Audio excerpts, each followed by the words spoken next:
Since I got back from the Great Mother March, I've been feeling uninspired. I've been watching like a lot of TV. I'm supposed to be in the process of writing my first book. I haven't been writing. And my usual go-tos for, shifting my internal state, like doing house magic, shifting the energy of the space around me and bringing beauty and alignment, or making art, but haven't felt motivated to do any of that until yesterday. I added the calligraphy that my great-great-grandfather wrote that says all rivers flow to the sea.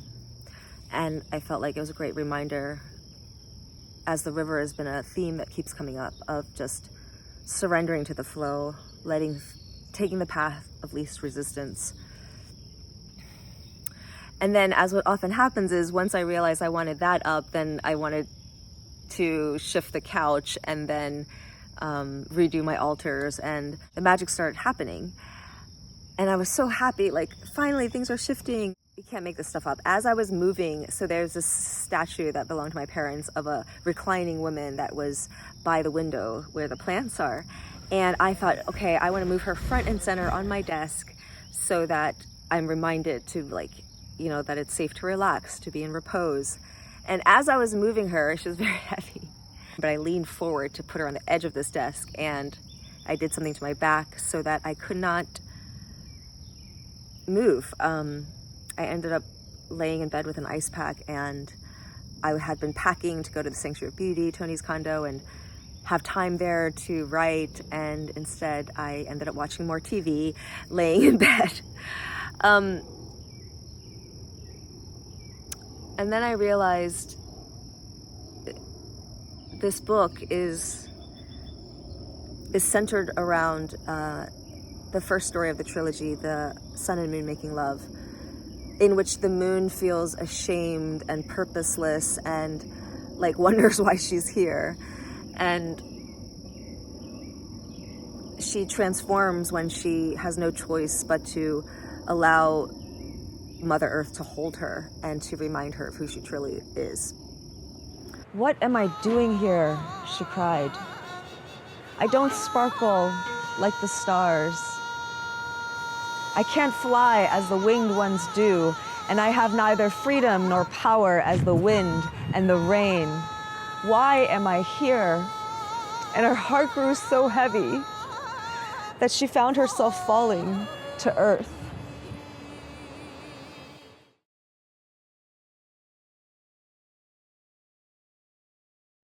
Yet, can you imagine a world without the moon? Don't doubt your worth. And I've been doing the practice of picking an art wish for myself and then attaching it to a painting instead of doing it all at once, and it's overwhelming. So it's like, oh yeah, one day at a time. So the wish I picked, number 595, comparison is the death of joy. You are only here to compare how you are being to how you truly want to be. Don't compare yourself to anyone else. Be more today than you were yesterday, more you. And I attached it to this painting. It's not finished yet, but it's called The Sanctuary of Joy. I create my own suffering, or add to my own suffering, when I imagine that I am supposed to be somewhere else than I am, that I'm somehow missing out or defective because I'm not feeling good, or I'm not on a creative high, or I'm not producing or making money. And this story is all about reclaiming and coming home to our inherent worth beyond all of that, just because we exist, because the world is incomplete without us.